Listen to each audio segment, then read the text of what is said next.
எல்லோருக்கும் வணக்கம். நான் உங்கள் டாக்டர் பிள்ளை. இன்றைக்கி ஒரு சூப்பரான விஷயங்க. என்ன தெரியுமா?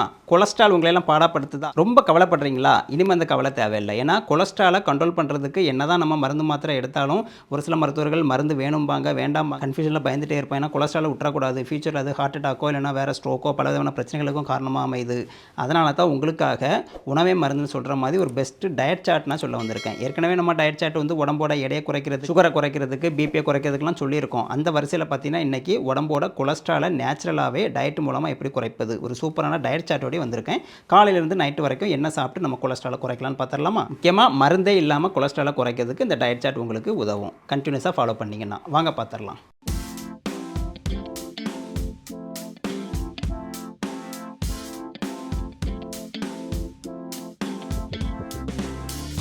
காலையில் நம்ம ஒரு 6லேருந்து 7 மணிக்குள்ளே பார்த்தீங்கன்னா டீ காஃபி குடிப்போம் இல்லையா, அதை அவாய்ட் பண்ணிவிட்டு அதுக்கு பதிலாக ஒரு மிதமான வெந்நீரில் ஒரு லெமனை புழிஞ்சு விட்டுட்டு கொஞ்சம் தேன் இருக்கு இல்லையா, தேன் வேணால் போட்டுக்கலாம், வேண்டாம்னா வேண்டாம். அந்த மாதிரி அதை நீங்கள் கலந்து குடிச்சிக்கலாம். இல்லை அப்படின்னா ஜீரக தண்ணி இருக்கு இல்லையா, ஜீரகத்தை ஒரு வாட்டரில் நல்லா கொதிக்க வச்சு ஆற வச்சு வடிகட்டி குடிக்கிறது. இந்த ரெண்டில் ஏதாவது ஒன்று மாற்றி மாற்றி நீங்கள் காலை குடிச்சிட்டு வரலாம். இதனால் என்ன பெனிஃபிட்னு பார்த்தீங்கன்னா உடம்புல மெட்டபாலிசத்தை இது அதிகப்படுத்துது, அப்படியே கொலஸ்ட்ராலையும் குறைக்குது. காலையில் ஒரு 8லேருந்து 9 மணிக்குள்ளே நம்ம டிஃபன் சாப்பிட்றது நல்லதுங்க.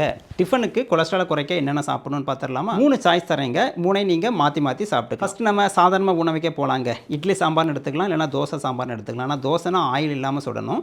இட்லி பெஸ்ட்டு.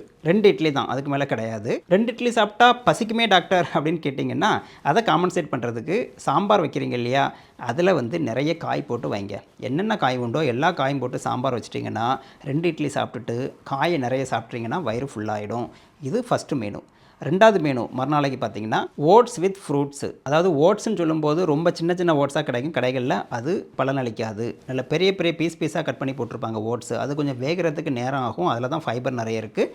அதை வாங்கி நல்லா சமைச்சிங்கன்னா ஓட்ஸ் கஞ்சியாக வச்சிடலாம். கூடவே அதுக்கு மேலே கொஞ்சம் ஸ்ட்ராபெரி, ஆரஞ்சு, ஆப்பிள் அந்த மாதிரி ஃப்ரூட்ஸை வெட்டி போட்டு சாப்பிட்லாம். நீங்கள் ஒரு நாள் ஆப்பிள் சாப்பிடுங்க, ஒரு நாள் பேரிக்காய் சாப்பிடுங்க, ஒரு நாள் கொய்யாப்பழம் சாப்பிடுங்க, ஒரு நாள் ஆரஞ்சு சாப்பிடுங்க. 3வது மெனு என்னென்னு பார்த்தீங்கன்னா கோதுமை தோசை 2, கீரை சட்னி. கீரைகளில் அவ்வளோ சத்து இருக்குது, நீர்ச்சத்து, நார்ச்சத்து இருக்குது, கொலஸ்ட்ராலை குறைக்கக்கூடிய ஃபைபர் நிறைய இருக்குது. அப்போ கோதுமை தோசை கூட கீரை சட்னி வச்சு சாப்பிட்டிங்கன்னா ரொம்ப டேஸ்ட்டாகவும் இருக்கும், உங்களுக்கு உடம்புக்கும் ஆரோக்கியம். அப்போ இந்த 3 மெனுவையும் மாற்றி மாற்றி நீங்கள் சாப்பிட்டு வரலாம். இது கூட பார்த்தீங்கன்னா ஃப்ரூட்ஸோ வெஜிடபிள்ஸ்லேயே பண்ண சேலட் கூட கொஞ்சமாக எடுத்துக்கலாம் வயிறு நிறையல அப்படின்னா. அடுத்ததாக ஒரு 11-11:30 வாக்கில் வழக்கமாக சில பேர் டீ காஃபிலாம் குடிப்பாங்க. வேணால் குடிங்க, ஆனால் நார்மல் டீ காஃபி கிடையாதுங்க. பிளாக் டீ, பிளாக் காஃபி இல்லைனா க்ரீன் டீ குடிக்கணும், சுகர் இல்லாமல் குடிக்கணும். இது கூட அந்த பாதாம், வால்நட் அந்த மாதிரி நட்ஸு, சீட்ஸு சாப்பிட்டிங்கன்னா ரொம்ப நல்லது. பசியும் அடங்கும், வெயிட்டும் போடாது, கொலஸ்ட்ராலையும் இது குறைக்கும். இதில் உள்ள ஃபைபர், ப்ரோட்டீன் வந்து கொலஸ்ட்ராலை குறைக்கும்.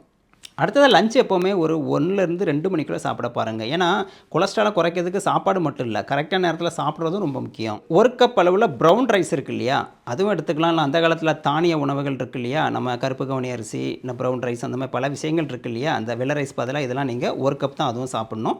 அதை காம்பன்சேட் பண்ணுறதுக்கு சேலட் அந்த மாதிரி சாப்பிட்டுக்கலாம். ரைஸ் வேண்டாம்னு நினச்சிங்கன்னா அதுக்கு பதிலாக 2 சப்பாத்தி, அது கூட இந்த சேலடு சாப்பிட்றது. சப்பாத்திக்கு வந்து வெஜிடபிள் குருமா நிறைய வெஜிடபிள் போட்டு வச்சிங்கன்னா உங்களுக்கு வயிறு நிறைஞ்சிரும் வெஜிடபிளை சாப்பிட்டா. ப்ரொக்கோலி, கேரட்டு, பீன்ஸு இதெல்லாம் சூப்பரான வெஜிடபிளுங்க. நிறைய ப்ரோட்டீன், ஃபைபர் இருக்குது, கொலஸ்ட்ரால் அப்படியே குறைக்கும். தால் இருக்கு இல்லையா, சப்பாத்திக்கு சைட் டிஷ்ஷாக தால், 1 கப் பருப்பு அதை கூட வச்சு சாப்பிட்லாம். இதில் ப்ரோட்டீன் இருக்குது.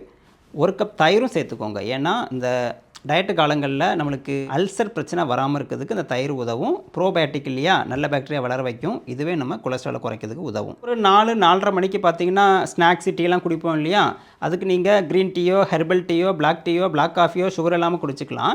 கொஞ்சம் சுண்டல், பச்சைப்பயிறு இதெல்லாம் கூட அவிச்சு சாப்பிட்லாம். ஸ்நாக்ஸை சூப்பராக ஹெல்த்தி ஸ்நாக்காக முடிச்சிடலாம். நார்ச்சத்து அதிகம் உள்ள பழங்களை வந்து சாப்பிட்லாம். டின்னர் இரவு சாப்பாடு தாங்க ரொம்ப முக்கியம். நைட்டு ஒரு 7:30, 8:30, 9க்குள்ளே முடித்தா நல்லது. 10-11 தாண்டி போனால் கஷ்டம் தான். வேறு வழி இல்லாதவங்க அப்படி சாப்பிடுங்க. முடிஞ்ச வரைக்கும் 9 மணிக்குள்ளே முடிக்கிறதா நான் ரெக்கமெண்ட் பண்ணுவேன். எப்பவுமே இரவு சாப்பாடு லைட்டாக சாப்பிடுங்க. சில பேர் சொல்லுவாங்க, டாக்டர் இந்த மாதிரி நான் வேலைக்கு போயிட்டு வரதே 10 மணி ஆகிடும், எப்படி என்னால் இது பண்ண முடியும்னா, இரவு சாப்பாடு நம்ம லைட்டாக தானே சாப்பிட போகிறோம், கொண்டு போயிருங்க ஆஃபீஸுக்கு, அங்கே வச்சு சாப்பிட்டுட்டு வாங்க வீட்டுக்கு.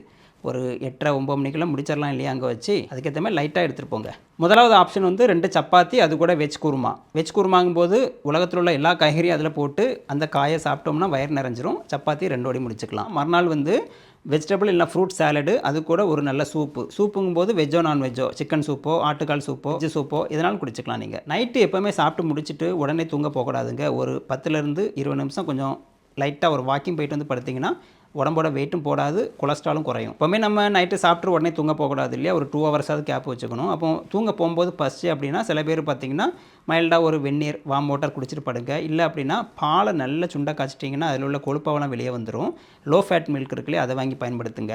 அதில் கொஞ்சம் டர்மரிக்னு சொல்லக்கூடிய மஞ்சப்பொடி போட்டு மஞ்சள் பாலாக தயார் பண்ணி குடிச்சிங்கன்னா உடம்புல உள்ள வீக்கம் எல்லாம் குறையும், கொலஸ்ட்ரால் சூப்பராக கண்ட்ரோல் ஆகும், உடம்பும் ஹீல் ஆகும். ஜங்க் ஃபுட்லாம் அவாய்ட் பண்ணுங்கள், ரொம்ப எண்ணெயில் பொரிச்ச உணவுகளை அவாய்ட் பண்ணுங்கள், கேன் ஃபுட்டை அவாய்ட் பண்ணுங்கள், டின் ஃபுட்டை அவாய்ட் பண்ணுங்கள்.